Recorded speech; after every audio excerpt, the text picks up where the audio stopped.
पंजाब के मुख्यमंत्री कैप्टन अमरिंदर सिंह और प्रदेश कांग्रेस के अध्यक्ष नवजोत सिंह सिद्धू के बीच जमी सियासी बर्फ पिघलती दिख रही है।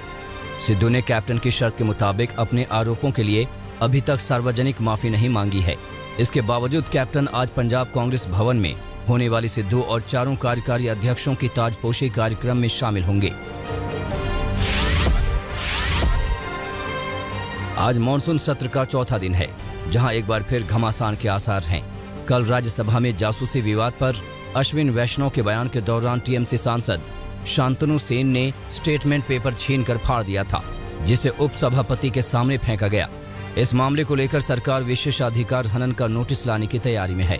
शांतनु सेन ने हरदीप पुरी पर दुर्व्यवहार का आरोप लगाया है, जिनका कहना है कि हरदीप ने उन्हें बुलाकर धमकी देते हुए गाली गलौज की। वहीं बीजेपी ने पूरे मामले को अलोकतांत्रिक करार दिया है।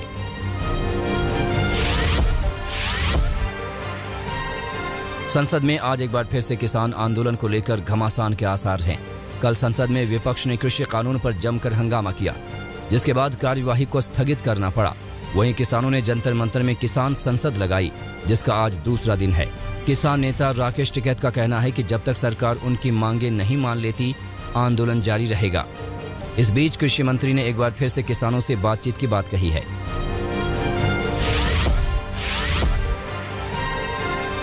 पश्चिम बंगाल की मुख्यमंत्री ममता बनर्जी 26 जुलाई को दिल्ली दौरे पर जा रही हैं। ममता का ये दौरा 5 दिन का है। इस दौरान वो प्रधानमंत्री नरेंद्र मोदी से भी मुलाकात करेंगी। बताया जा रहा है कि पीएम मोदी और ममता के बीच 28 जुलाई को मीटिंग होगी।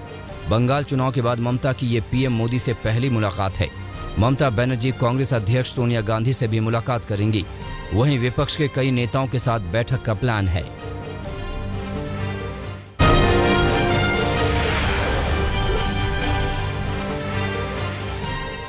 मोहन भागवत के मुस्लिम वाले बयान पर घमासान जारी है। ओवैसी ने पलटवार करते हुए कहा कि संघ के मुस्लिम से नफरत 100% है।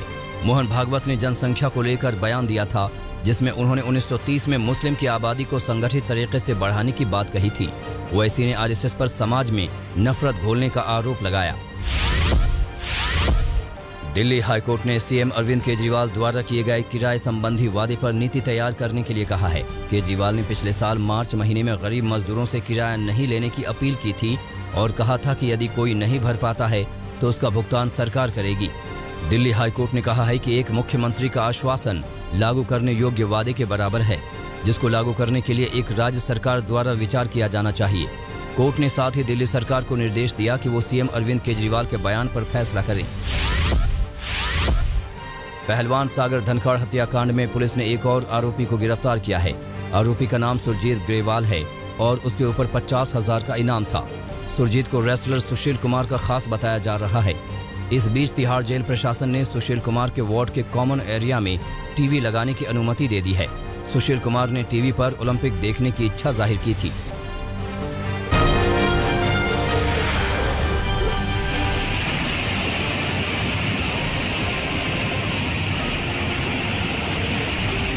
तेलंगाना की ये तस्वीरें दहशत से भर देने वाली हैं।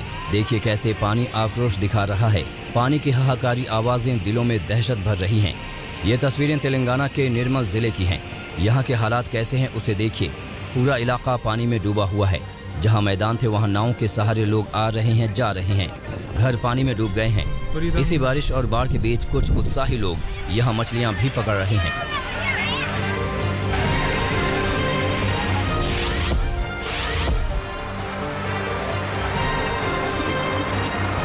महाराष्ट्र के रत्नागिरी में बेहिसाब बरसे पानी ने लोगों की परेशानी कई गुना बढ़ा दी है।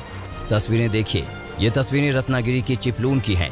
यहाँ इतना पानी बरसा है कि कारें डूब गई हैं, बसें डूब गई हैं। आलम यह है कि घरों की पहली मंजिल तक पानी पहुँच गया है। जहाँ तक नजर दौड़ाइए वहाँ तक सिर्फ पानी ही पानी नजर आता है। पानी ने रास्तों को बंद कर दिया है। सड़कें बह गई हैं। हालात बद से बदतर हैं। यहाँ कोस्ट गार्ड और एनडीआरएफ की दोनों टीमें लोगों के रेस्क्यू में लगी हुई हैं।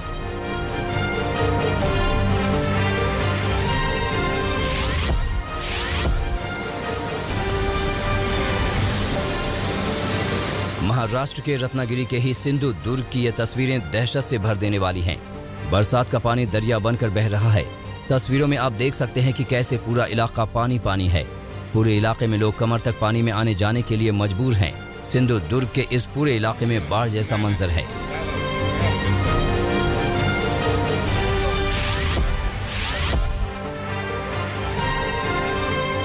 महाराष्ट्र के अकोला में भी मूसलाधार मुसीबत बरसी है। महज 3 से 4 घंटे की बरसात ने जिले के सभी नदी नालों को लबालब भर दिया। तस्वीरें देखकर अंदाजा लगाया जा सकता है कि यहाँ बादलों ने कितना आक्रोश दिखाया है। बताया जा रहा है कि इस बेहिसाब बरसात और बाढ़ से 2000 घरों को नुकसान पहुंचा है।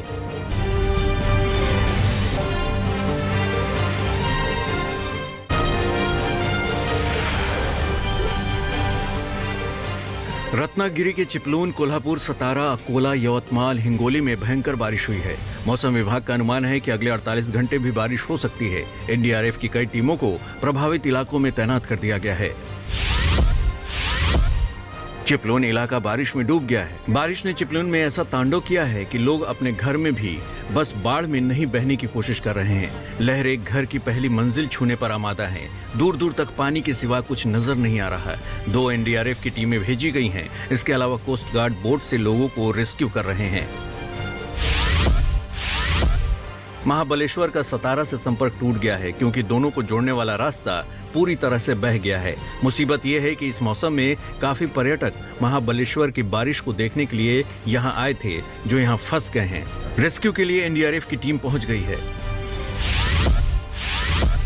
बारिश की वजह से सेंट्रल रेलवे नेटवर्क भी प्रभावित हुआ है। ठाणे, नासिक, पुणे, कोल्हापुर में रेलवे ट्रैक पर पानी भर जाने से ट्रेनें रोकनी पड़ी और यात्री फंस गए। उन्हें वहां से निकालकर बसों से भेजा गया। तितवाला, लगतपुरी और अंबरनाथ लोनावाला सेक्शन के बीच ट्रेनों की आवाजाही बंद कर दी गई है।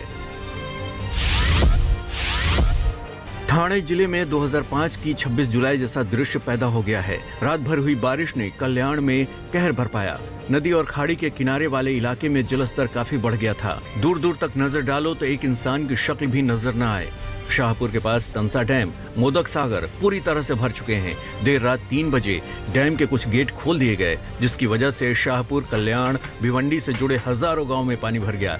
सैकड़ों गांवों का संपर्क बाहर से टूट चुका है। न बिजली है, न पीने को पानी।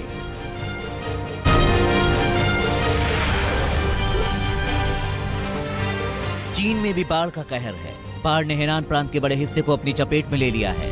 3 दिनों की बारिश में हेनान में इतना पानी बरसा जितना साल भर की बारिश का औसत होता है। कल तक चीन के हेनान की राजधानी औद्योगिक विकास के लिए जानी जाती थी, लेकिन 3 दिनों की बारिश में वहां सब कुछ जलमग्न नजर आ रहा है। शनिवार 17 जुलाई से मंगलवार 20 जुलाई के बीच हेनान की राजधानी झेंगडू में 24.3 इंच पानी बरसा, जबकि सालाना कुल बारिश का औसत 25.2 इंच का है। हेनान प्रांत के ज्यादातर हिस्सों में हर ओर बाढ़ की तबाही का मंजर है। शहर के शहर समंदर बनते जा रहे हैं। 1 करोड़ 20 लाख की आबादी वाला झेंगडू येलो रिवर के पास बसा है। यहाँ आई बाढ़ का सबसे विभत्स नजारा उस अंडरग्राउंड ट्रेन टनल का है, जहाँ पानी भर जाने के बाद कई यात्रियों की मौत हुई है, जबकि सैकड़ों को रेस्क्यू कराना पड़ा। ग्लोबल टाइम्स के मुताबिक हेनान प्रांत के प्रभावित इलाकों में करीब 4.25 लाख लोगों को दूसरी जगहों पर पहुंचाया गया है। 2,05,000 हेक्टेयर की फसल बर्बाद हुई है और 1.22 बिलियन युआन यानी करीब 1400 करोड़ रुपयों का आर्थिक नुकसान हुआ है।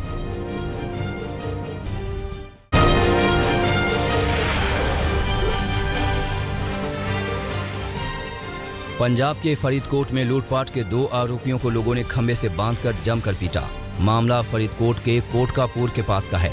आरोपों के मुताबिक दोनों आरोपियों ने हथियार के बल पर लूटपाट की कई वारदात को अंजाम दे चुके हैं। इस बार ये लोगों के हत्थे चढ़ गए। फिलहाल आरोपियों को पुलिस ने गिरफ्तार कर लिया है और आगे की कार्रवाई में जुट गई है।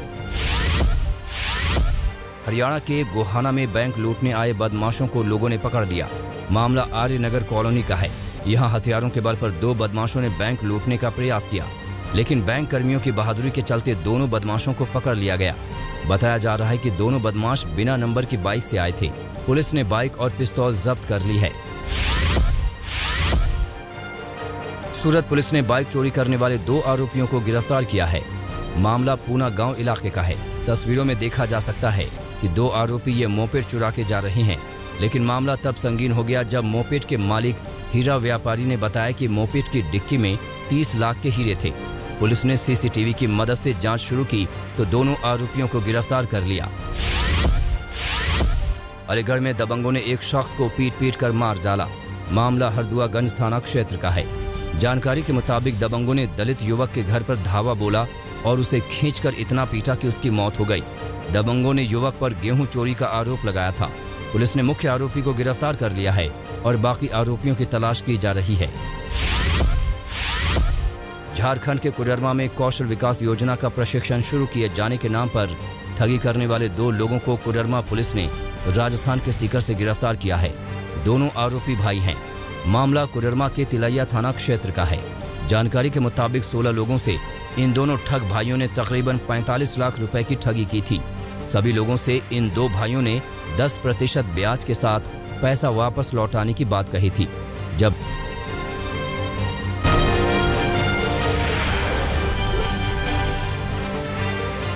टोक्यो में आज से ओलंपिक का आगाज होने जा रहा है। आधिकारिक शुरुआत के लिए आज शाम ओपनिंग सेरेमनी होगी, जिसे कोरोना महामारी के चलते बेहद सामान्य रखा गया है।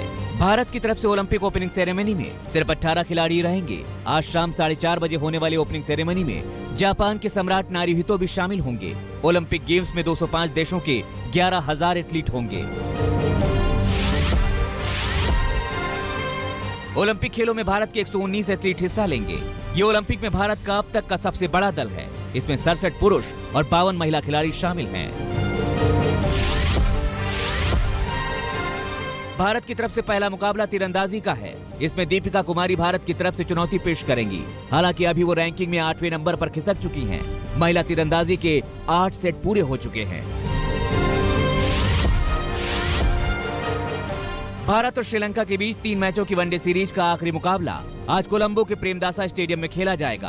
पहले इस श्रृंखला अपने नाम कर चुकी है टीम इंडिया।